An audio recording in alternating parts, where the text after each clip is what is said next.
अभिनंदन करें।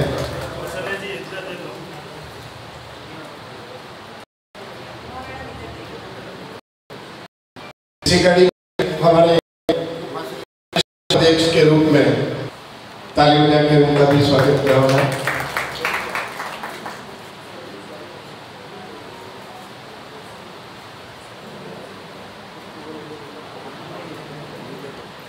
हमारे प्रदेश के उपाध्यक्ष संस्कृत शिक्षा भाई श्रीमान अभय सिंह जी राठौड़ विराजमान है, वो भी हमारे विशिष्ट अतिथि हैं। उन्हें दिनेश जी बड़गांव से आज उपस्थित है, हमारे अध्यक्ष हैं बड़गांव की कलनी आत्मा है। सभी ताली बजा के स्वागत करें।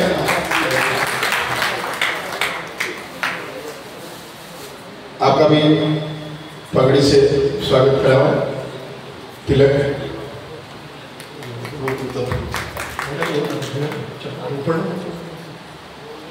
बहुत बहुत धन्यवाद। मैं हमारे आज के जो मुख्य अतिथि हैं उनसे भी आग्रह और निवेदन करूंगा कि हमारे ताली बजाएं सभी। हमारे यहाँ पे म्यूजिशियन साथ में संगत करें, 2 महीने भी हमारे बीच में दोनों दिन हैं, उनको भी से भी आग्रह कि आप मंच पे आए। सुषमा जी शर्मा वरिष्ठ अध्यापिका हैं, ये राजकीय माध्यमिक विद्यालय भल्लोंगोगुड़ा।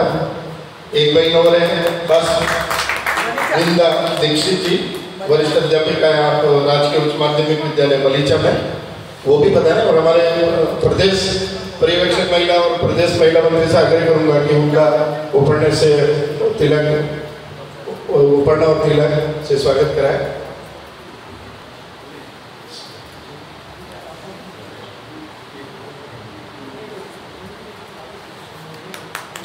ताली बजाएं। ये हमारे जिनकी हर साल बहुत ही उनका मैं कह रहा हूँ बहुत आभार है, हमारे संगठन आभार मानता है कि हर साल ये निःशुल्क सेवा हमारे इस जिला शैक्षिक अधिवेशन में देते हैं। मैं ओम जी टांग का पहले ताली बजा के और इनका अभिवादन करें के साथ में कि ऐसे और कम व्यक्ति हैं कि निःशुल्क सेवा संगठन को उपलब्ध कराएं और 2 दिन तक सब साथों सामान इनका रहता है। आज इनके साथी ओम जी टांग सॉरी अखिलेश जी पधारे नहीं है, वो भी साथ में तबले पर संगत करते हैं। ताली बजाएं इनका भी। मैडम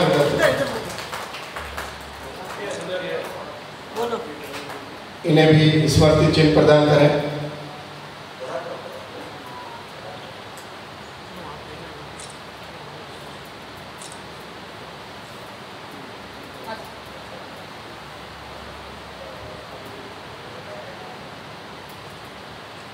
अतिथियों का बहुत बहुत धन्यवाद, आभार।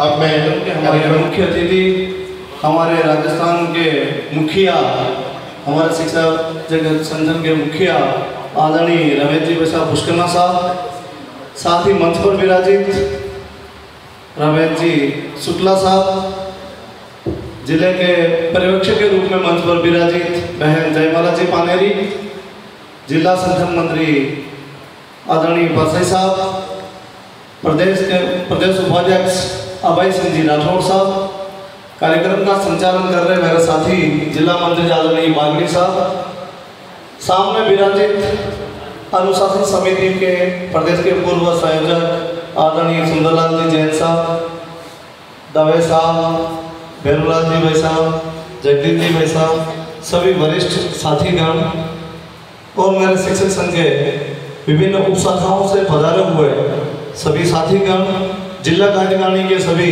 साथीगण, सुधीर जी शर्मा साहब, शंकर जी झा साहब, जितने भी हमारे जिले के उप सभाध्यक्ष जोशी जी, साथ ही विभिन्न क्षेत्रों से उप शाखा से पधारे हुए सभी मेरे शिक्षक साथी भाई बहनों, मैं आपका इस द्वितीय दिवस में समापन समारोह में आपका जिला शाखा की ओर से हार्दिक स्वागत और अभिनंदन करता हूं। आज बड़े ही हर्ष का विषय है कि हमारे संगठन के मुखिया इस समापन समारोह में हमारे बीच में है।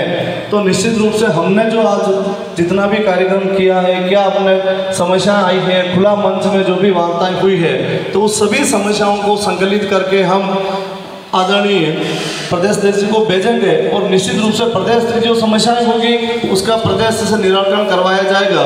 और जो जिला स्तर की समस्याएं हैं तो हम यहाँ संकलित करके अपन पूरा प्रयास करेंगे जिला कार्यकारिणी के द्वारा कि यहाँ की जो समस्या है उसको समाधान करवाएं। इनका पूरा मैं आपको विश्वास दिलाता हूँ। साथियों, राजस्थान शिक्षक संघ राष्ट्रीय के जो हमने जो इस सत्र में गतिविधियाँ की है उसके लिए मैंने पूरा व्रत आपके सामने कल रखा था। तो मैं उस बात को पुनः मैं दोहराऊंगा बार बार, क्योंकि जितनी बार मैं दोहराऊंगा तो समय जाया जाएगा। क्योंकि संगठन ने क्या गतिविधियां करी है शिक्षकों की समस्याओं के समाधान के लिए, उसका पूरा व्रत मैंने आपके सामने कल रखा था। और जो समस्या है हमारा सामने उसका समाधान करने का भी पूरा प्रयास करने का मैं आपको इस मंच के माध्यम से विश्वास दिला रहा हूँ। साथियों, निश्चित रूप से राजस्थान शिक्षक संघ राष्ट्रीय एक ऐसा संगठन है, एक राष्ट्रवादी विचारधारा का संगठन है। हम किसी विचार को लेकर के चलने वाले हैं। हम केवल शिक्षकों की समस्याओं के लिए ही लड़ने वाले नहीं है कि हमारी समस्याएं समाधान हो जाए और संगठन का कार्य तीसरी हो गया है। साथियों, राष्ट्र हित में हमें क्या करना है, शिक्षकों की क्या भूमिका राष्ट्र हित में है, उसको भी हमें ध्यान में रखते हुए हमें अपना कार्य करना है। तो निश्चित रूप से संगठन का ध्येय केवल ये नहीं कि हम शिक्षकों की समस्याओं को, जैसे पहले बताया गया था कि मेरी ऐसी भी नहीं हुई व्यक्तिगत उसका से काम हो जाए।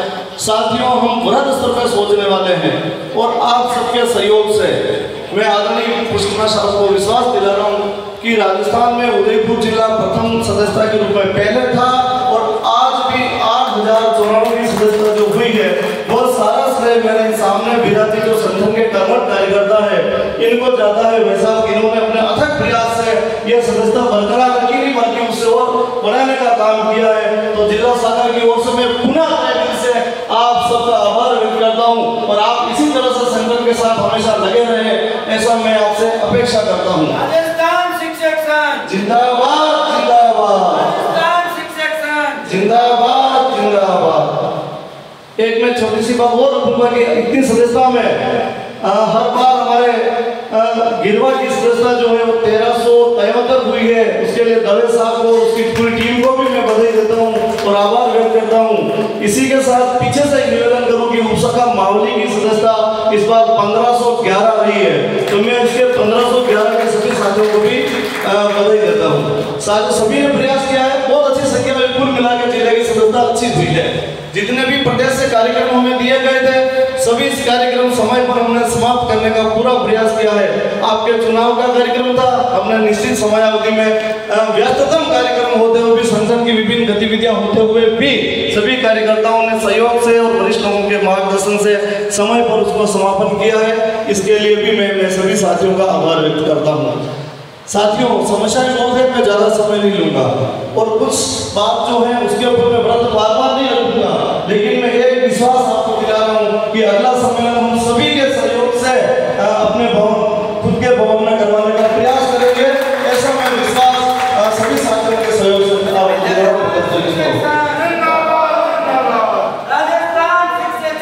जिंदाबाद। मैं सभी साथियों का एक बार पुनः आपके इस कार्यक्रम में पधारे और इस कार्यक्रम की शोभा बढ़ाई है और प्रदेश अध्यक्ष हमारे सामने विराजित हैं, हमारे मुखिया, तो निश्चित रूप से हम इनसे रूबरू होंगे और आप अपनी सारी चीजें उनके सामने रखेंगे। और बहुत सी बातें सोमानी साहब ने भी रखी, लेकिन मैं मेरा मुँह से यहाँ नहीं रखूंगा और वो स्वयं ही अपने जब समय मिलेगा रमेश जी साहब से बात करेंगे। और एक बार पुनः मंचासीन अतिथियों का, आदरणीय प्रदेश अध्यक्ष जी का, मंच पर विराजित सभी साथियों का, अतिथियों का और सामने विराजित सभी बहनें और भाइयों का मैं जिला शाखा की ओर से बहुत बहुत आभार। जय भारत, जय संविधान। सरस्वती को वंदन। उदयपुर जिले के इस 2 दिवसीय शिक्षक सम्मेलन के आज समारोह सत्र में उपस्थित हमारे बीच में विराजमान, हमारे संगठन को प्रदेश का नेतृत्व दे रहे हैं हमारे अपने ही भाई आदरणीय रमेश जी पुष्करणा साहब, आपके साथ ही मंच पर विराजमान इस हम सभी का मातृ संगठन के माध्यम से मार्गदर्शन कर रहे हैं आदरणीय भाई साहब दीपक जी शुक्ल, चित्तौड़ प्रांत सह कार्यवाह। इस जिले की प्रदेश की ओर से नियुक्त की गई पर्यवेक्षक आदरणीय जयमाला जी मानेरी, आपके साथ ही इस कार्यक्रम की अध्यक्षता कर रहे हैं यहाँ के युवा और ऊर्जावान साथी भाई श्री पुष्पेंद्र सिंह जी जाला, मंच का संचालन कर रहे हैं जिला मंत्री आदरणीय चंदनमल जी बागड़ी साहब, और हमारे वरिष्ठ साथी एवं जिले के संगठन मंत्री आदरणीय परसाई साहब। मंच के सामने विराजमान हमारे वरिष्ठ मार्गदर्शक शिक्षक संघ के आदरणीय सुंदर जी जैन साहब, प्रदेश कार्यकारिणी से हमारे साथी एवं वरिष्ठ हमारे मार्गदर्शक आदरणीय दवे साहब, पूर्व जिलाध्यक्ष एवं वर्तमान में प्रदेश कार्यकारिणी के सदस्य आदरणीय भैरूलाल जी तेली साहब, उदयपुर संभाग संगठन महिला मंत्री आदरणीय कौशल्या जी, प्रदेश कार्यकारिणी की संस्कृत शिक्षा सदस्य आदरणीय वंदना जी, इस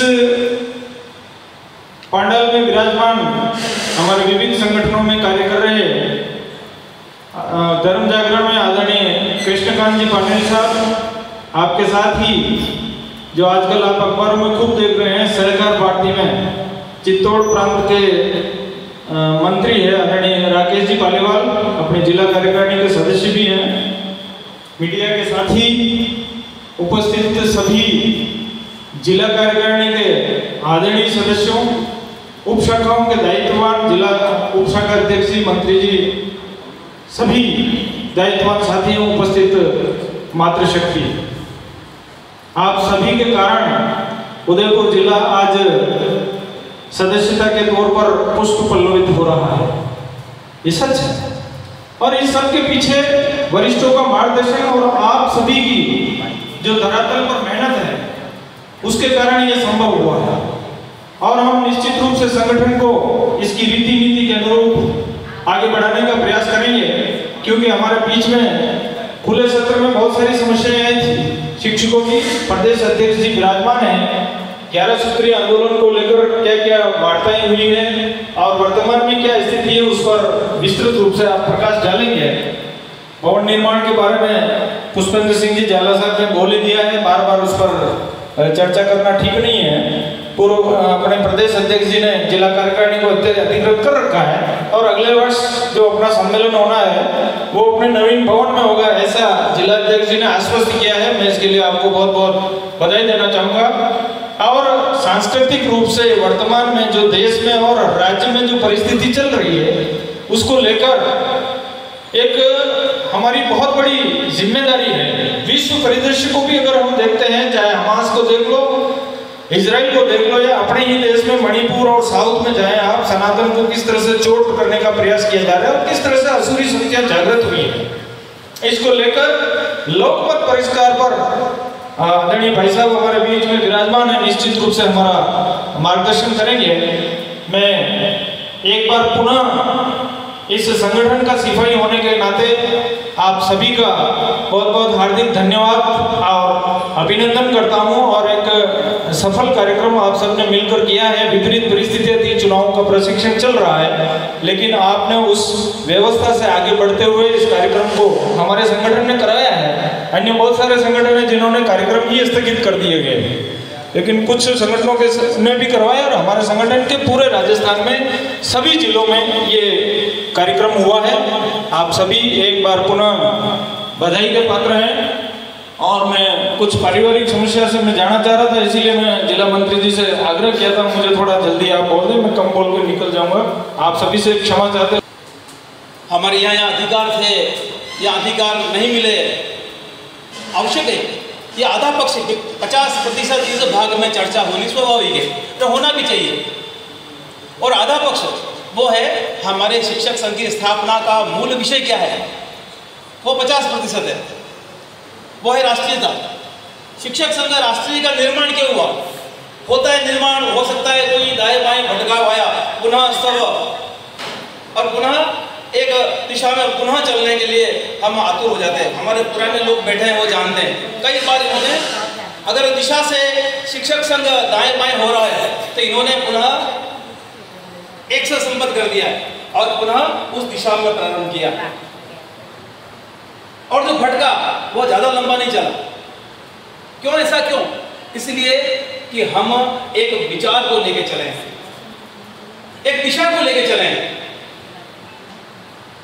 हमारे एक वयोवृद्ध गोलवलकर जी, नाम लेने से मैं रोकूंगा नहीं, उनसे पूछा था जब चंडीगढ़ का विवाद हुआ था, पंजाब में रहना चाहिए या फिर पंजाब में नहीं साहब हमारे हरियाणा में रहना चाहिए, तो इंटरव्यू लेने गए पत्रकार, पूछा कि गुरुजी बताइए ये चंडीगढ़ कहाँ रहना चाहिए? उनको बताऊँ कहाँ, बताइए। उन्होंने कहा भारत में रहना चाहिए, भारत में रहना चाहिए, पंजाब में जाए या हरियाणा में जाए कोई बात नहीं। यानी कि इस विचार को लेकर के हम चले हैं। हमारे अंदर कई सारे लोग ऐसे बैठे हुए हैं, इसी विचार को लेकर इस शिक्षक संघ को प्रारंभ करके बढ़े। मैं कह रहा हूँ 50%, इसको हम 50% को पूरा अगर तय कर लेते हैं तो वो निश्चित रूप से हम जिस लक्ष्य को लेकर निकले हैं वो निकलेंगे। अन्य संगठन ले लीजिए, ये 50% बिल्कुल नदारत है, इसमें केवल आधा सोचते हैं। देश, समाज, राष्ट्र इसके बारे में चिंता नहीं करते हैं। एक समय था, हम 3 भागों में बांटते हैं शिक्षक के सम्मान के बारे में। एक था पुरातन काल, आज हम कल्पना करें ना, पुरातन काल में पूरा सम्मान था। एक शिक्षक राजा के सामने खड़ा होकर कहता था, गणानंद मैं ऐसा यहाँ का व्यक्ति निर्माण करूंगा कि तुझे इस गद्दी से नीचे उतारूंगा। और उस व्यक्ति ने ऐसा व्यक्ति निर्माण किया, ऐसा शिक्षक होता था। वो जमाना था पुरातन काल, हर शिक्षक वैसे होते थे। आवश्यकता पड़ी देश व समाज के लिए अपने देह का दान भी कर देते थे। क्यों? क्योंकि शिक्षक है वो, समाज और राष्ट्र के चिंतन के लिए। वो जमाना और था, इसलिए मैं कह सकता हूं 100% राष्ट्र और समाज के लिए जीता था। अभी 100% की चिंता नहीं कर रहे हैं, 50% ही हम करें, कोई बात नहीं, मगर 100%। मगर जमाना बदला, मैं कहूंगा अंग्रेजी काल से और पिछले लगभग 60 सालों तक, 70 सालों तक अभी भी वो है। हम मैं मेरा परिवार, मेरे अधिकार, इसको 100% मानने लगे। तब आवश्यकता पड़ी राजस्थान शिक्षक संघ की। हमारे कई वयोवृद्ध लोग हैं, पूरे खप गए इसमें, अपने जीवन को लगा दिया। हमारे मैं जिस संगठन में हूँ, आदरणीय सुदर्शन जी कहा करते थे कि आने वाला समय बहुत ही, कह सकते हो, कठिन समय आने वाला है, बहुत कठिन समय आने वाला है। अपनी पहचान बताने के लिए 10 बार सोचना पड़ेगा। अपनी पहचान बताने के लिए वास्तव में समय आएगा।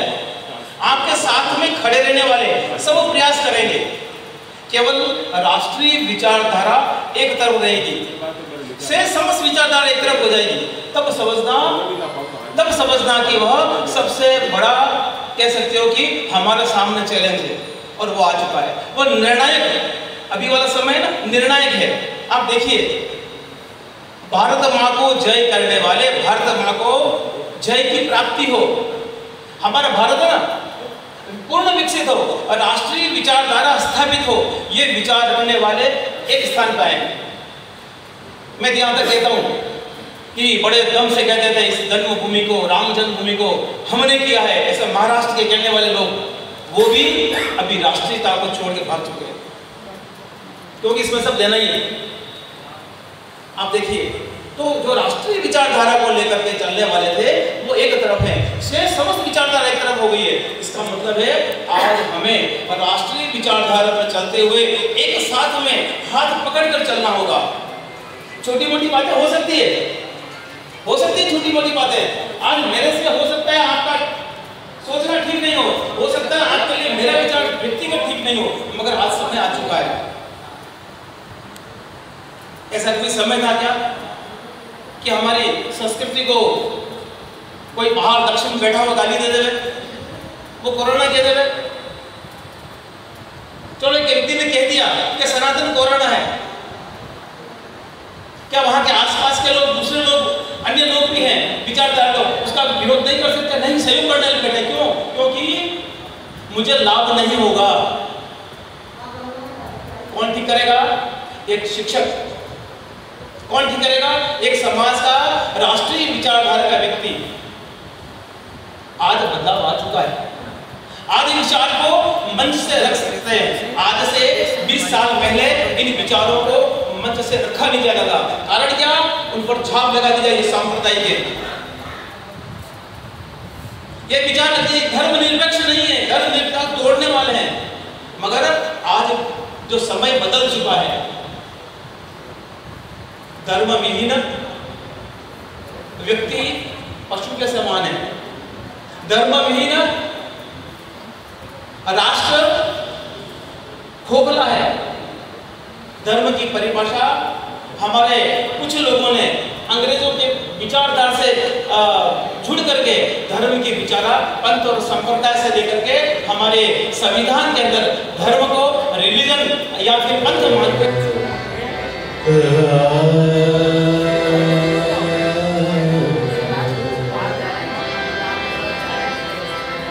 गोविंद के गुण गाना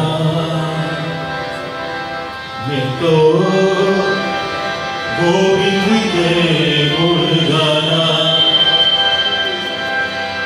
मैं तो, गोविंद के गुण गाना राणा जी में तो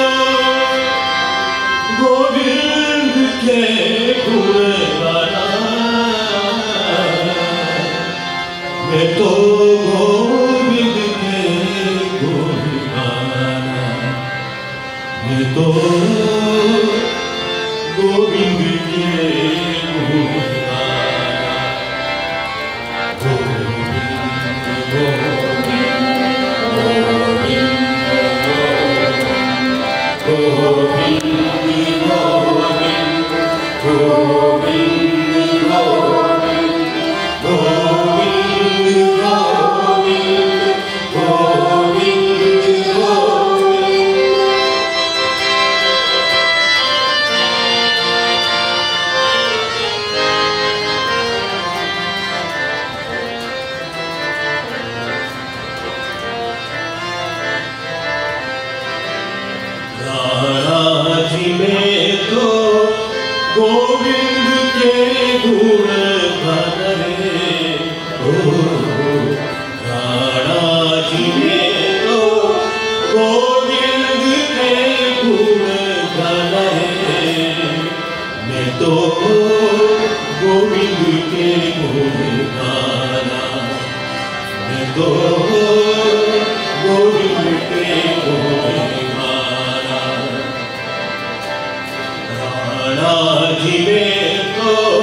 नगरी राखे अपनी मैं हरि रूठा कहाँ जाना राजा के नगरी राखे अपनी मैं हरि रूठा कहाँ जाना मीरा बाई प्रेम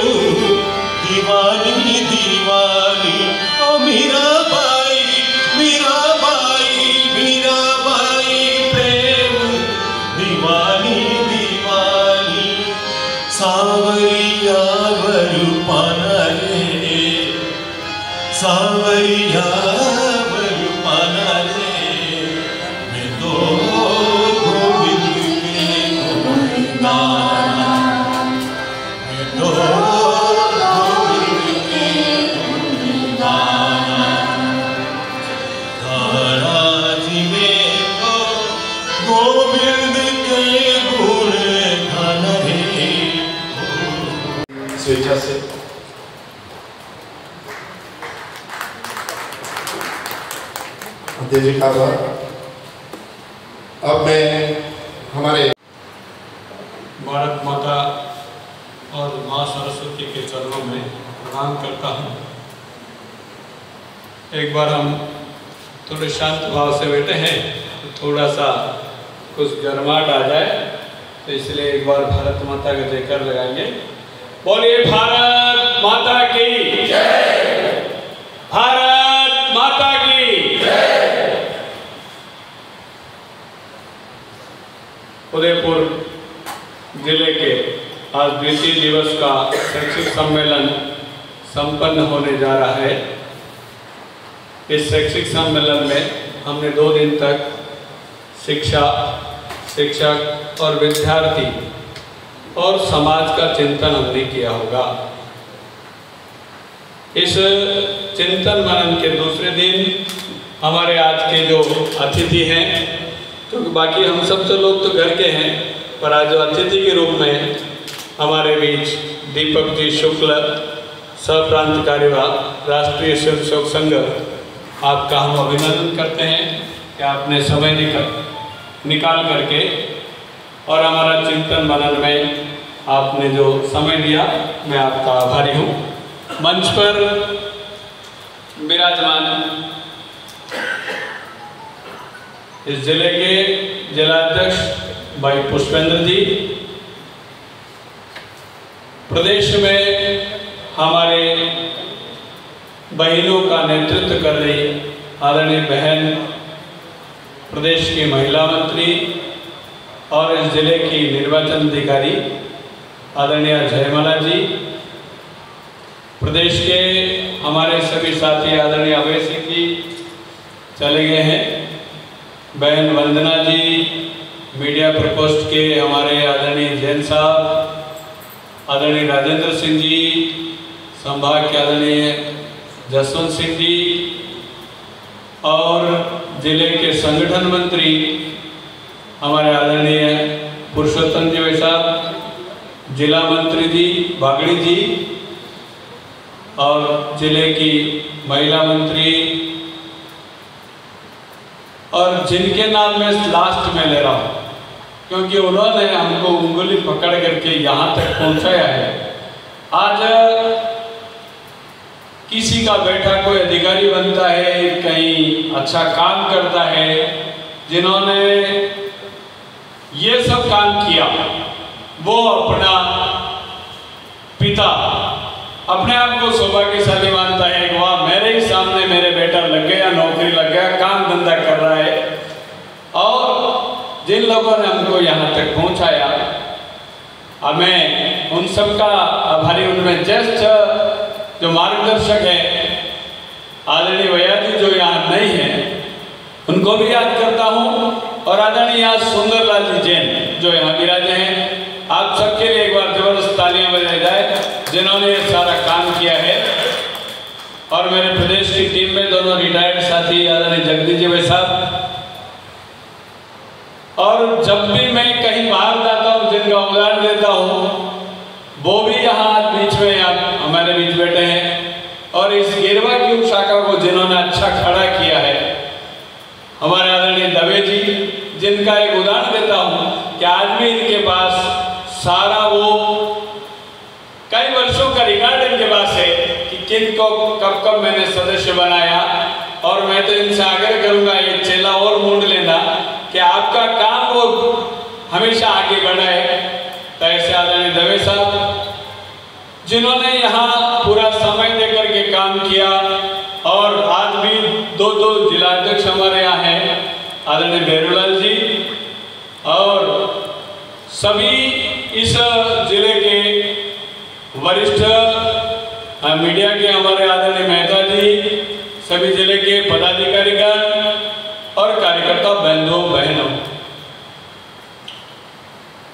हम सब ने मिलकर के ये जिले को आगे बढ़ाया है। और मुझे गर्व होता है कहते हुए कि इसी संभाग का राजस्थान में सर्वाधिक संख्या वाला जिला और संभाग ये हमारा है। और अभी अखिल भारतीय बैठक थी, मैं वहां गया था, अखिल भारतीय बैठक थी नागपुर में, वहाँ उन्होंने जब हमारा व्रत पढ़ा गया तो हमारी 1,54,000 सदस्यता के साथ भारत का सबसे सदस्यता वाला जो राज्य है वो राजस्थान है। और आप सभी को धन्यवाद इसके लिए कि आप सब ने, वहाँ राजस्थान का नाम हो रहा है, यहाँ जिले का नाम हो रहा है और आप सबके कारण नाम है। तो ऐसे श्रेष्ठ ज्येष्ठ काम करने वाले सभी को प्रणाम करता हूँ। और अभी जैसा भाई साहब ने कहा कि हम सब काम किसने कर रहे हैं, हमारा ध्येय क्या है, हम किस ओर बढ़ रहे हैं और हम जिस काम के लिए लगे हैं उस काम के लिए कई महर्षि ऋषि मुनि तपस्वी इस देश के लिए अनाम उत्सर्ग हो गए। शिक्षक संगठन के लिए भी माननीय जयदेव पाठक, आप में से कई लोग जानते होंगे, जो पुराने लोग हैं वो सब जानते होंगे। वो यदि कहीं प्रवास भी करते तो आप देखते उनको कि दो ही उनके पहनने के जब्बा और कुर्ता हुआ करता था और वो भी कई वर्षों तक चलता, अपनी सुई और धागा साथ लेके चलते और कई बार भी उनको सिलते हुए देखा जा सकता था। ऐसे उनको ऋषि मुनि के समान तपस्वी, और आप उनको कहीं भी यात्रा करता है। मैं एक बार उनको यात्रा करने के लिए जब मैं भी साथ चला तो उनको समाचार लिख करके देना था, तो उनके एक टिकट था जेब में रोडवेज का, वो टिकट निकाला, उस पर उन्होंने समाचार लिख के मेरे को दे दिया। और उनकी एक डायरी थी, वो डायरी पिछले 20 वर्षों से वही डायरी थी। तो ऐसे उन्होंने, उनका जब वरदान सुनते हैं तो रोंगटे खड़े हो जाते हैं। उनका जब पहला प्रवास हुआ ब्यावर में उनको कहा कि आप राष्ट्रीय स्वयंसेवक संघ के प्रचारक के नाते आप सबसे पहले ब्यावर जिला 1945 की बात कर रहा हूँ, सबसे पहले जब वो प्रचारक निकले। बाद में तो वो शिक्षक जीवन में आ गए, बाद में उन्होंने 10-15 साल शिक्षक जीवन में शिक्षक बन करके सेवा दी। लेकिन वो 45 में जब प्रचारक पहली बार जब बाहर गए, जब देश आजाद नहीं हुआ, उस ब्यावर में कोई मिलने वाला नहीं था। कहाँ खड़ा करें, कैसे खड़ा करें, ये भी पता नहीं था। वहां एक पंचर वाले की दुकान पर उन्होंने अपना काम शुरू किया। उन्होंने कहा पंचर वाले से बात की, मैं भी पंचर निकालूंगा, आधा पंचर का जो पैसा आएगा आधा तेरा आधा मेरा। और वहां रहे और खाने के लिए अपने चने और जो घूंगड़े आते हैं वो साथ में रखते, कुछ गुड़ ले लेते। कई समय ऐसे भी निकले जब भोजन नहीं मिला। ऐसे ऋषि मुनि ने इस संगठन को खड़ा करने का काम किया है।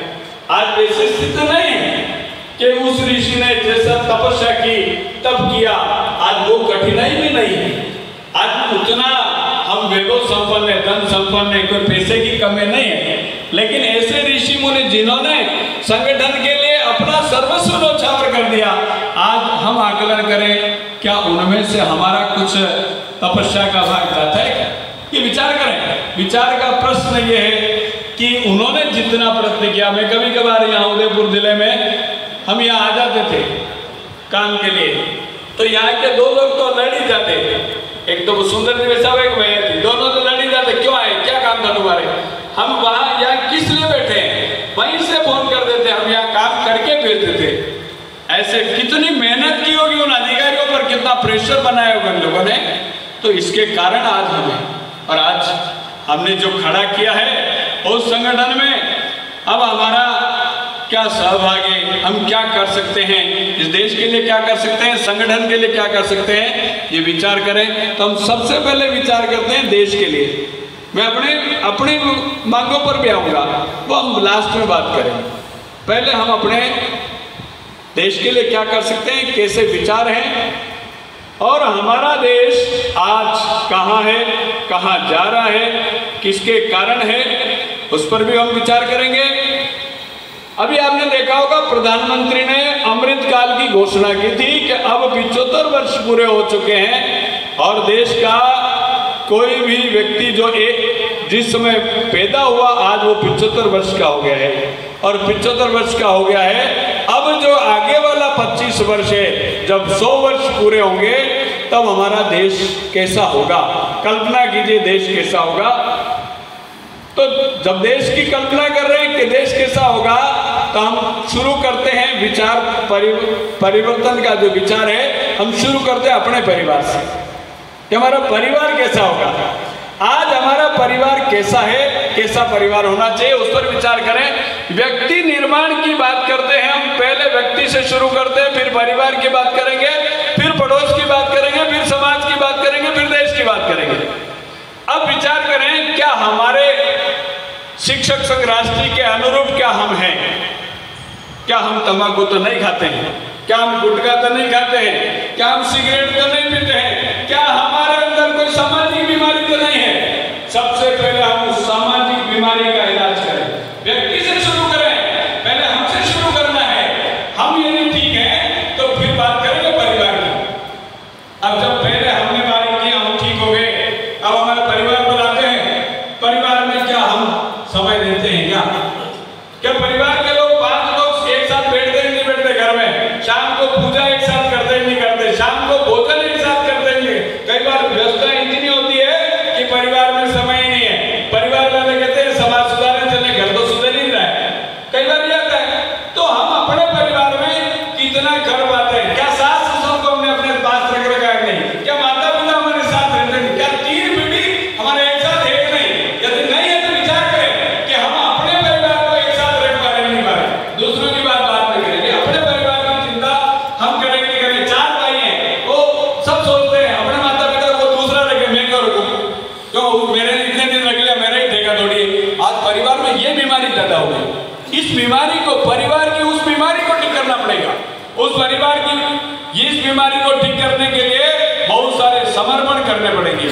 आप देखिए, बहू नाराज होगी, कहीं बेटा नाराज होगा, कहीं दूसरा नाराज हो सकता है, लेकिन सबसे पहले इस परिवार को एक करना। क्यों कि उधर आपकी टीवी सीरियल क्या सिखा रहे, सास में कभी बहू थी और ऐसे ऐसे टीवी सीरियल, क्योंकि हमारे अंधानुकरण तो वहां से हो रहा है कि हमारे चलचित्र मोबाइल आ गए, उनसे हमारे परिवार में विखंडन हो रहा है और परिवार में झगड़े बढ़ गए। अब छोटा छोटा परिवार जब बिखर रहा है, हमें, मेरी पत्नी, मेरा बेटा, मेरी बेटी, इसके अलावा परिवार सोचते नहीं है। जो बिखर रहा है उसको एक कैसे करें? संयुक्त परिवार रखना, और संयुक्त परिवार रख सकते हैं तो अब हम आगे की बात करते हैं कि हमने एक बार हमारे में हम ठीक हुए, परिवार को ठीक किया, परिवार को समय दिया, अब हम आगे चलते हैं। अब हमारे पड़ोस की चिंता करते हैं कि पड़ोसी कैसा है।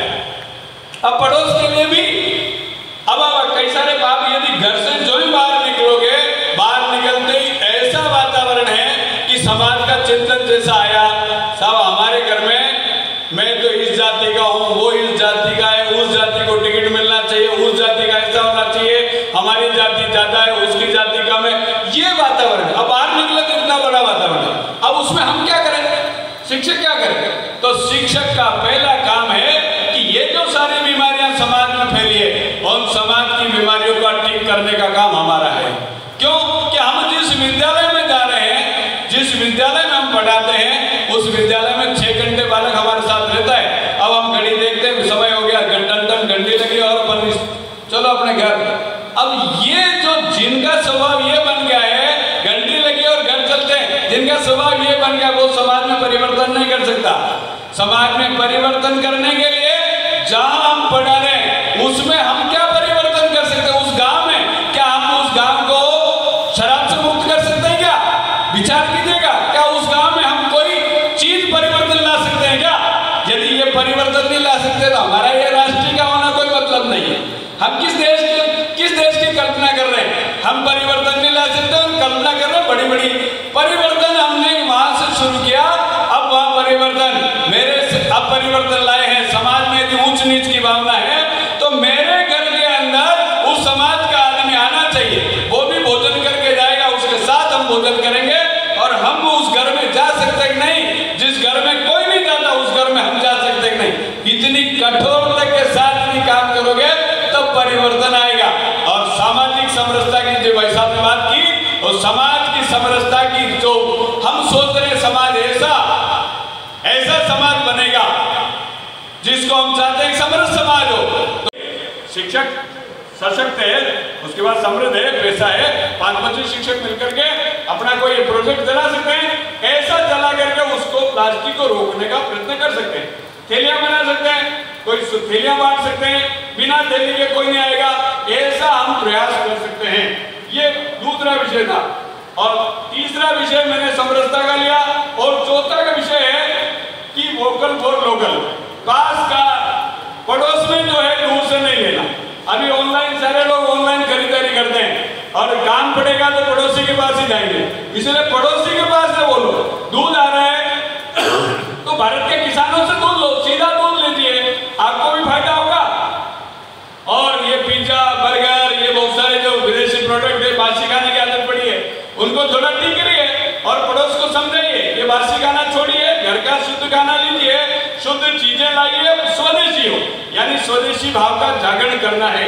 और स्वदेशी के भाव के जागरण के बाद 5वां काम है, हम भारत के कानूनों का सम्मान करते हुए, भारत के नियमों का पालन करते हुए, उनका हम अक्षर से पालन करेंगे।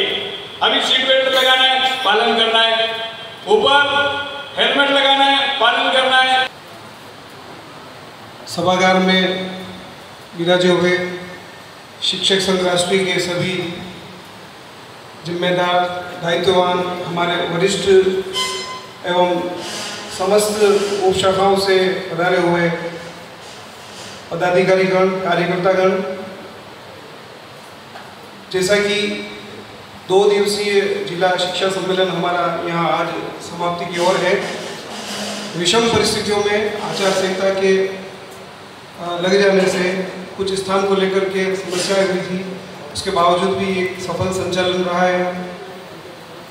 जैसा कि आदरणीय भाई साहब दीपक जी ने, हमारे प्रदेशाध्यक्ष जी ने अपने उद्बोधन में, और ना सिर्फ वो एक उद्बोधन थे बल्कि जीवन दर्शन थे, जिसमें हमें बताया गया कि जो जितनी भी शिक्षकों की समस्याएं, वस्तुतः शिक्षक सम्मेलन जो होते हैं, शिक्षकों की समस्याएं हैं, शिक्षकों की जिम्मेदारियां हैं, इन सारी चीज़ों पर मंथन करने के लिए होते हैं।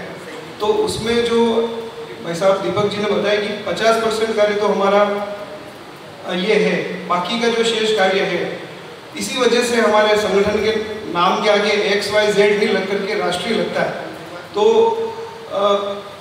जो पुष्करा जी ने अभी हमें बताया कि शिक्षक संघ राष्ट्रीय ने अभी इन दिनों साल 2 साल में क्या क्या कार्यक्रम किए और क्या क्या मांगे हमारी सरकार तक पहुंच रही है।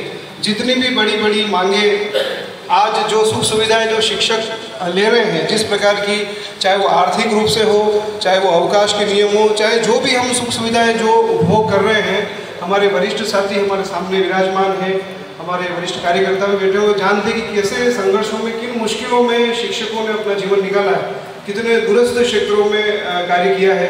तो वो सारी जो आज सुविधा मिली, कहीं ना कहीं हमारे संगठन की देन है। हमारे संगठन के वरिष्ठ कार्यकर्ताओं ने उस समय जो संघर्ष किया है, आज वो देन है। और इसी की तरफ हमारे पुष्करना जी का और भाई साहब का इंगित था कि सीधा सीधा गीता का सिद्धांत है, कर्म करिए, फल की चिंता मत कीजिए। हम अपने कर्म पद पर अग्रसर हैं, तो निश्चित रूप से जो आर्थिक या जो हम भी हमारे इशू है वो तो देर सवेर पूरे हो ही जाने हैं। क्योंकि हमारी कोई ये जो शिक्षा संघ राष्ट्रीय है, कोई एक फास्ट फूड की कोई दुकान नहीं है, बल्कि अपने आप में एक मंदिर है, एक वाचनालय है। भले भीड़ कम दिखाई दे, लेकिन उसमें जो भी बैठा हुआ अपने आप से वैचारिक रूप से सशक्त कार्य करता है। तो हम कोई बरसाती मेंढक नहीं है। हमारी जितनी भी मांगे हैं, जो बड़ी राज्य स्तर की बड़ी बड़ी मांगे हैं, चाहे वो OPS हो, चाहे अभी ये जो गैर शैक्षणिक कार्यों के प्रति या बोर्ड बनाना हो या मान्यता दिलवाना हो, इससे पूर्व जितनी भी मांगे पूरी हुई है, सिर्फ और सिर्फ हमारे संगठन की ताकत और कार्यकर्ताओं की निष्ठा के दम पर पूरी हुई है। और कोई संगठन ऐसा नहीं है जिसकी वजह से मांगे पूरी हो।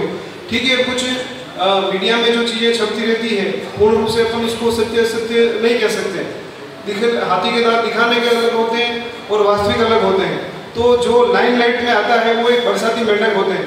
संगठन अपनी जड़ों पर मजबूती से खड़ा है और अपनी बातें रखता है। आगे जब विचार किया जाता है हमारी मांगों पर, किसी भी बात पर, तो इसको हल्के में कोई नहीं लेता कि ये शिक्षा संघ राष्ट्रीय की आवाज़ है।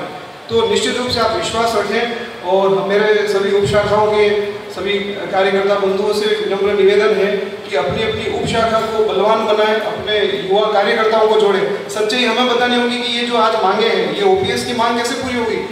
क्या एक जिला स्तर के छोटे मोटे संगठन की आवाज़ से हो गई क्या, या इतनी बड़ी जो अन्य जो हमारी मांगे पूरी हुई है या जो हमने रखी है वो इस तरह के जो क्षणिक संगठन है, जो फास्ट फूड की दुकान पर भीड़ ज़्यादा होती है, पुस्तकालय में मंदिर में भले संख्या कम हो लेकिन वैचारिक रूप से ताकत वही देती है। तो ये सब बरसाती मेंढक है, हमारी मांगे सारी संगठन के माध्यम से हो रही है, तो ये काम जरूर निश्चित रूप से पूरे होंगे।